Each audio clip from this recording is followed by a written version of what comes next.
On this episode of Locked On Lightning, we're picking up midway through tonight's game against the Edmonton Oilers. All right, so far out in Edmonton, we talk about Steven Stamkos. Could he be traded sooner rather than later, and for what reasons exactly? As well as we take a look at the standings. I think it's finally time to do some standings watch. All that coming up and more on Locked On Lightning. You're Locked On Lightning, your daily podcast on the Tampa Bay Lightning. Part of the Locked On Podcast Network, your team every day.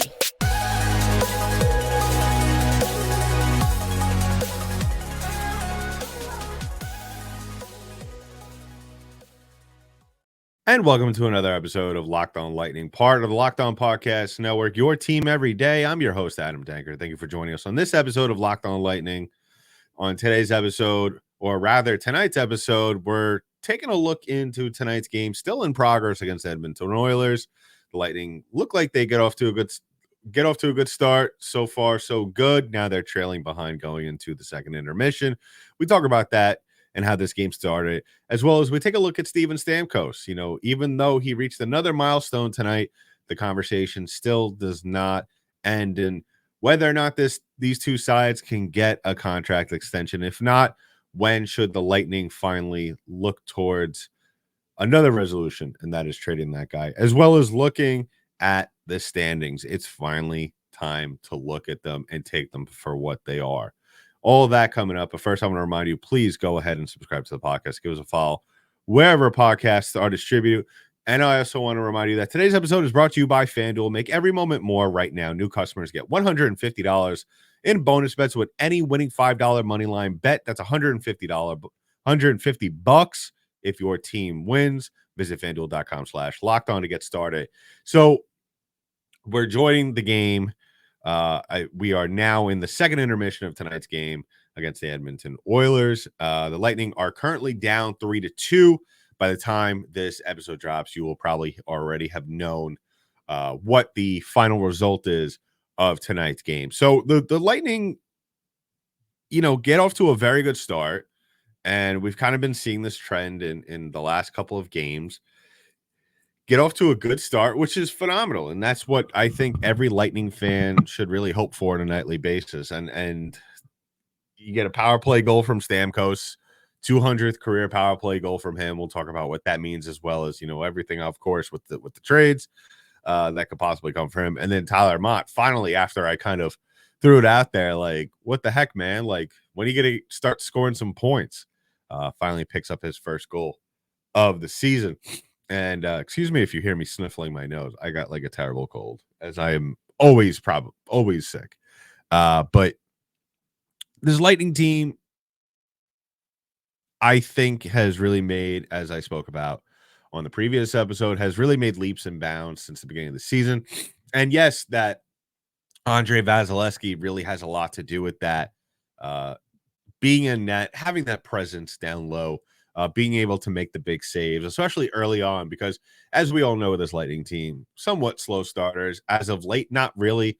I think that they have really kind of cleaned up their act in that regard, but yet teams are going to go after them very early, try to test them early on, as every hockey team should do to each other in the beginning 10 minutes of a game. And Vasilevsky has really been that iron wall that teams have really struggled early on to break through. And things looked phenomenal for the Lightning. Going into the first intermission, up 2-0. And then we kind of saw it towards the end of the first period, as well as midway through, as Edmonton started to make their way back. The Lightning, as much as it would be concerning in years past, whether or not they're getting up their shots, they're out shooting the other team, and they got outshot in the first period 15-7. And all things considered, I thought that was still scoreboard aside, I still thought that the Lightning were getting off good chances. And really what stuck out to me is that they weren't forcing anything.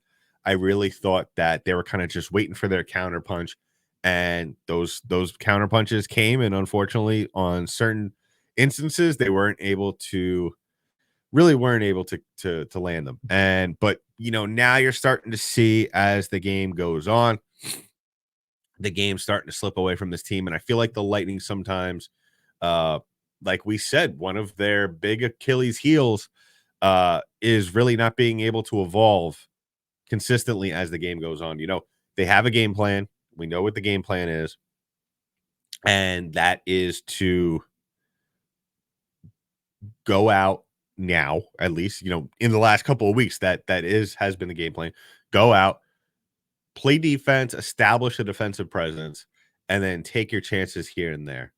And that has really worked out well for them, as we could tell in the last couple of games. Win or lose, I thought, that is a very good game plan. But obviously in this game, kind of playing with a little bit of a different animal. Connor McDavid, a generational player, a guy who could just, like Nikita Kucherov, as we've talked about so often with him. Think about that, but on another level all by himself, and that's Connor McDavid, who could just turn a game on a dime in a second, and he did it tonight. He was getting a lot of good chances. He was really going at the Lightning down the middle, really trying to get them off balance, and he ended up scoring a power play goal, his 11th of the year, in the second period at 7:20 into that period. And unfortunately, the Lightning, you kind of saw the writing on the wall towards the end of this first period, as well as going into the second period, that, especially up to the Darnell Nurse goal and afterwards, that this team liked what they were doing, and that's great. But at the same time, you kind of need to know, especially the guys on the bench, the coaches need to know and read the flow of the game. Like, listen, we got to get more shots on net. We got to control puck, because this team's getting too hot, too fast, too early. They're carrying a ton of momentum, and we saw it because in this second period, the Lightning have been outshot 24-7, and that, you could live with 15-7, but you can't live and be able to continue to succeed throughout the course of a game.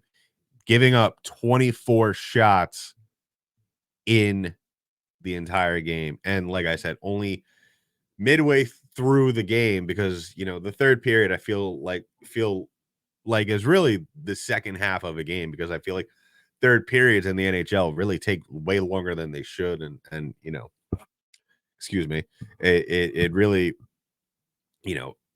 is a whole nother ball game as you get into the later stages of a game. And the Lightning really need to do, going into this third period, is take a deep breath, collect themselves, and like I said, set up sequences, set up cycling in the offensive zone, get a lot of shots on Skinner, because Skinner is regardless of how you feel about him, and maybe I sound a little pompous for saying this, but at the end of the day, facts speak facts. He's not elite, and he's not a goaltender that the Lightning should be able to struggle against throughout the course of a game, especially when you have 88 in your own net. That definitely lets you skate down the ice with a little more confidence, because if it doesn't go all planned, at least you have that wall in the back. Granted, Vasilevsky needs a little help on his side as well, but I think that at the end of the day, at the end of this game, we should really hope to see the Tampa Bay Lightning really go out into the third period with a full head of steam, a ton of confidence, really just trying to get things started on every sequence and every zone entry, and really trying to get the puck deep into the corners, because that's where they really are succeeding. That's really when we look at this team, what works for them most is getting into the dirty areas, doing all the hockey cliches, and just being able to capitalize on rebounds down low in front of Skinner and make him work for it, really make him work for it. So, hopefully we see that. Hopefully we're talking about that tomorrow on Friday's episode of Locked on Lightning. So, let me know in the comments below how you felt about this game from, the first period to the second period on, because, it's always interesting and as well as, a fun exercise to pick apart a game as it is evolving, even if you don't know the result yet. So we'll obviously talk about that first thing tomorrow on tomorrow's episode. So make sure to tune in for that. So in the meantime, please go ahead and subscribe to the podcast. Give us a follow wherever podcasts are distributed in audio form, as well as on our YouTube channel. Go ahead and subscribe and hit that notification button. So as soon as the newest episode drops, you will be notified as soon as it drops. So in just a little bit, we'll be talking about Steven Stamkos. Would you playing a little fun game of would you rather? Would you rather trade him now, get assets, especially if you know you're not going to be able to work out a deal that is beneficial mutually for both parties? Or would you rather let him stay with the team and then take the chance of him walking and then you don't get anything in return for him? We'll talk about that coming up in just a bit. But first, I want to talk about our friends and sponsors over at FanDuel. Now, as the weather gets colder, the NFL offers stay hot on FanDuel. Right now, new customers get $150 in bonus bets with any winning $5 moneyline bet. That's $150 if your team wins. If you've been thinking about joining FanDuel, there's no better way to get in on the action. The app is so easy to use. There's a wider range of betting options, including spreads, player props, over-unders, and more. So visit FanDuel.com/locked-on and kick off the NFL season. FanDuel, the official partner of the NFL. So as always, I like to thank everybody for making us your first listen of the day. And if you haven't already done so, please go ahead and subscribe to the podcast. Give it a follow wherever podcasts are distributed in audio form. We are also available on YouTube. So subscribe to the channel, throw that thumbs up button, and throw a comment. Let us know how we're doing, as well as let us know how you felt about this game. You know, everything kind of seemed okay, all right, and all fine to start the game as the Lightning got off to an exciting 2-0 lead to start things off, to really set the tempo out in a game where I never feel good about playing Edmonton. I don't know how about you guys feel. I mean, other than the fact that you have to go against one of the best players in the world in Connor McDavid, who could really just do it all and really just make your life a living hell. I just don't like playing on the West Coast. I never like playing on the Pacific North Coast. And it doesn't even have anything to do with schedule. It's just, I just feel like this team for them could easily go, things could go so so good or just so bad. And this team, I feel like sometimes, excuse me again for sniffling, I have really bad cold, just so we're all on the same page here. This team, I feel like, it especially for Eastern Conference teams, I think in general, it's just so hard for them to get into a rhythm. And that's why you see, especially in the Stanley Cup final, teams, Eastern Conference teams, especially like very traditional Eastern Conference teams like a New York Rangers or even a Tampa Bay Lightning, Boston, those kind of teams. It's so hard for them to kind of go all the way out to West, all the West, whether it be LA and now Seattle or Vancouver, Calgary, and even Edmonton tonight. It's just so hard for these teams to get things going. And it's just one of those things where, even though a team played well, I think they need to kind of, it takes them a little bit of a while to carry that over into the next game. But yeah, hopefully that the Lightning are able to figure it out for the remainder of the third period tonight. But in the meantime, we'll talk about how the Lightning could figure things out with Steven Stamkos. We all know the Lightning and the Lightning captain are not, doesn't seem to at least the way I see it, not exactly close on any time on a deal. And we have kind of talked about to a certain extent about how this might be playing a little bit of an effect or have a little bit of an effect on his play thus far this year. I don't see it that way. I have been seeing listeners on our YouTube page saying that. And my thing is, I don't think that is the reason why he's maybe not playing up to what we wish he would be playing. I think it's more so the fact, like I have stated numerous times on this podcast, that it almost seems like he's just so stubborn to somewhat evolve his game to what the NHL is today. This isn't, and I'll reiterate this every time we have the Stamkos talk, until he's either resigned or until he gets traded away. That really the issue is with him is that he just doesn't want to it almost, and I'm not accusing him of being lazy or anything like that. That's he's just a product of his generation. And what it is that, that him being a skill player, being finesse, the kind of game you see from Coach, Braden Point, Brandon Hagel, Connor McDavid, even you could use him as a prime example of that generation, which is now. He's not that player. He's a early to mid 2000s stereotypical scorer who sits in the circle and just waits for his feeds. He'll get about 5 to 6 maybe a game. 4 or 3 of those may actually get on net. And that's just the way it is. But the issue is, and I look at it from the perspective of the Lightning, especially if I was the Lightning GM, am I, because I've seen a couple other things in terms of what the monetary issues, or at least the potential monetary figures could be for a contract extension. I've heard 6 for 4. I've seen somewhere, I forgot what it was, maybe even the beginning of the season, something that was higher than that, which is like absolutely ridiculous. The Lightning don't have that kind of money for anything even close to give a guy like that.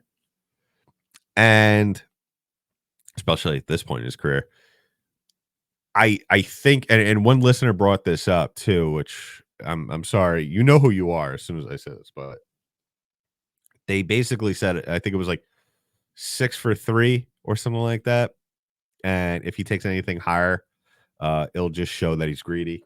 And you're absolutely right. I forgot whoever it was, pat yourself on the back. So I fully agree with you on that. I think that there needs to be a very frank conversation with him, whether it be at some point during the year, especially if it doesn't seem like he's kind of getting to some sort of higher level of playing. Because let me just break it down for you right now. He's played 27 games this year. He's got 10 goals, 26 points, and that's great. That's grand. That's phenomenal. But he's turning 34 in February.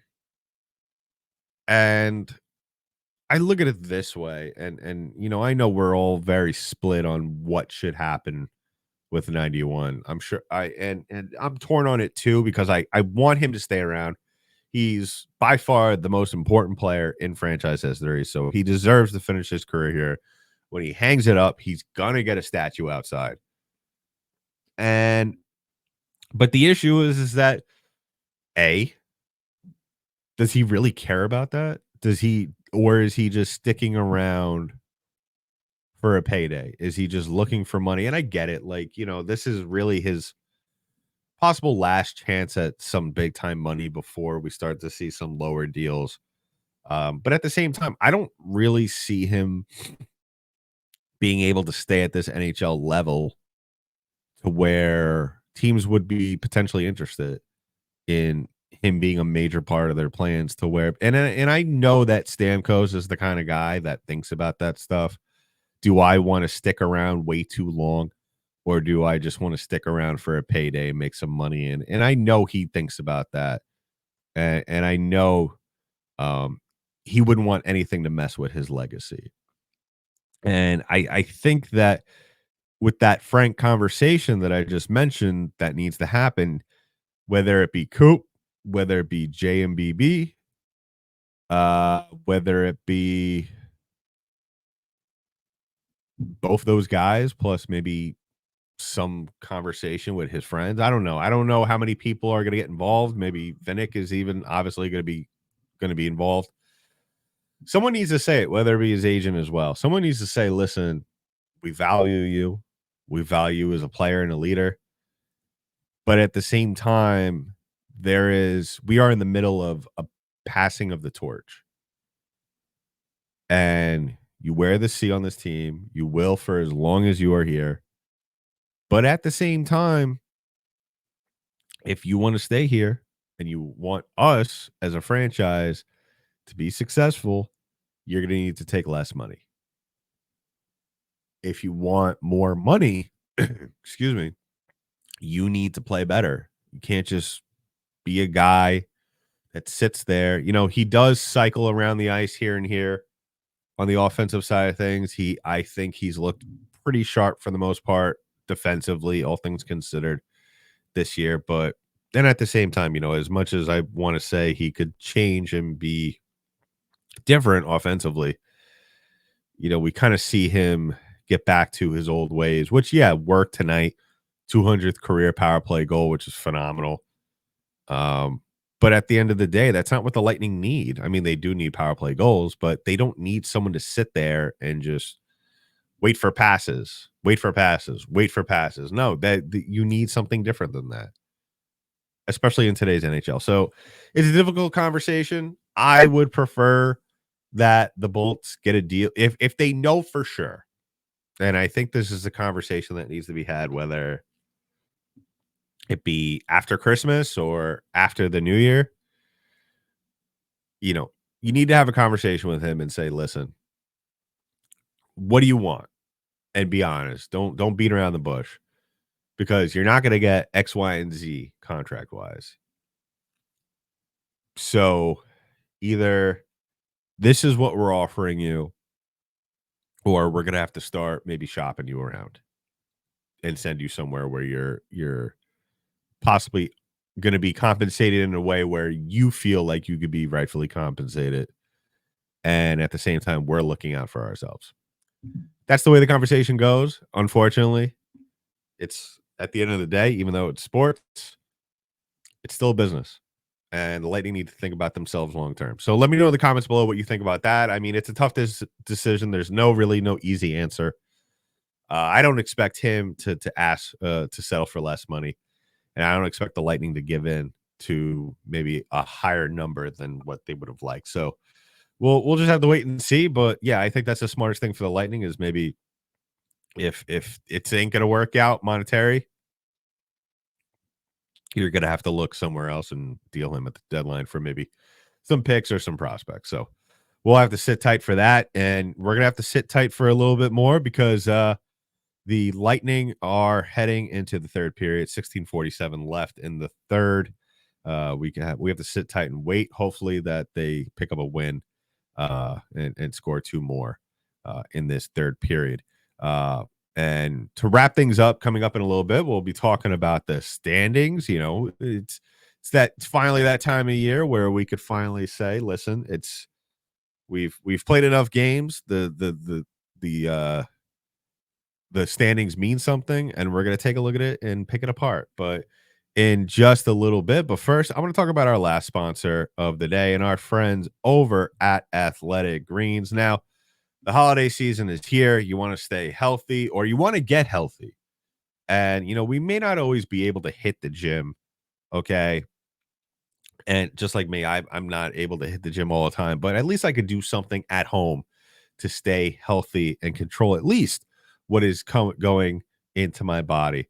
And the best way I do that is with a little help from our friends at Athletic Greens. Now, Athletic Greens is the daily foundational supplement that supports whole body health. I drink it literally every day. I do it because, you know, unfortunately, I can't always get to the gym, and that may not be in my control, but being able to control what goes into my body is within my control. I drink it in the afternoon and sometimes even before working out, and it makes me feel unstoppable, ready to take on the day, ready to go, feel like I'm doing something good for my body.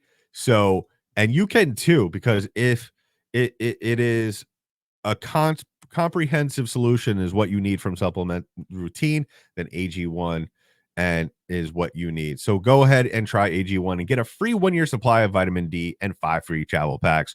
With your first purchase, go to drinkag1/NHL Network. That's drinkag1/NHL Network. Check it out. So wrapping things up on the show, I want to thank everybody as always, for making us your first listen of the day. And if you haven't already done so, please go ahead and subscribe to the podcast. Give us a follow wherever podcasts are distributed in audio form.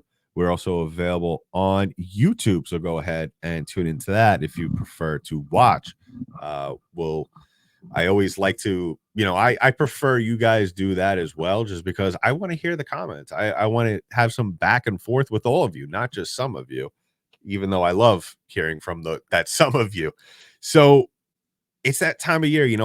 My thought when I look at the standings is that let me wait until maybe after Thanksgiving, or maybe even especially with this Lightning team, Christmas, Thanksgiving, that's usually what you're going to get from this team.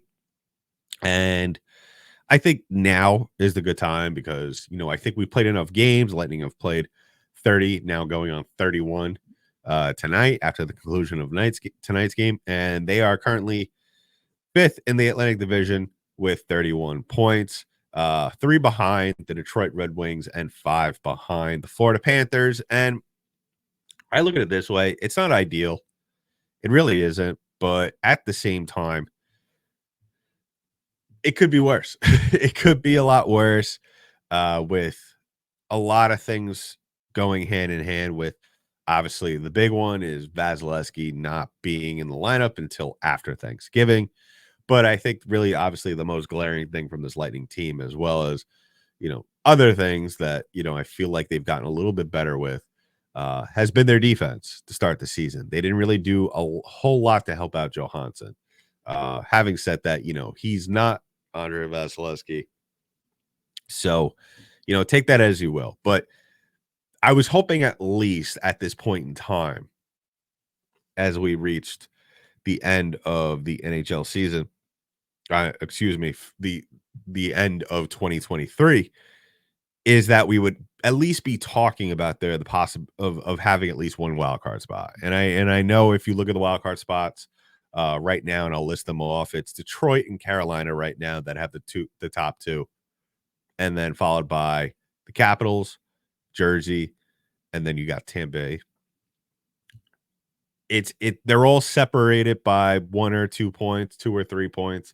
So, it's by the end of the week, by the end of next week, we could be sitting here talking about how the Lightning are in a great spot. But it's one of those things where I wish they would have given themselves a little bit of a cushion. I mean, you look at some of the teams that they have played, Detroit, Carolina, Washington's coming up next week. The Jersey Devils are coming up a little bit later. These are all teams, especially the ones behind them, Pittsburgh. These are teams, at least in some of the matchups that they've already faced, those were, as I always think, and I always will, until these teams really take larger leaps, is that these are teams that the games that the Lightning have played against them thus far, they should have won, and they haven't. And that all goes back to the point that the Lightning need to pick up as many points as they can early on to start the season, and they haven't really done a consistent job of doing that. As I always look at the schedule, and if you've been a listener of this show for quite some time, you know that I always feel like there are games that could go 50-50, and there are games that the Lightning should win, irregardless of the situations that they may have, unless it's just a massive string of big hits in the injury list with this team. But that really hasn't been the case. I know you have Vazzy out for the first couple of months. Hedman's been missing a couple of games here and there, especially now the Lightning have gone their second straight game without him after he suffered an upper body injury.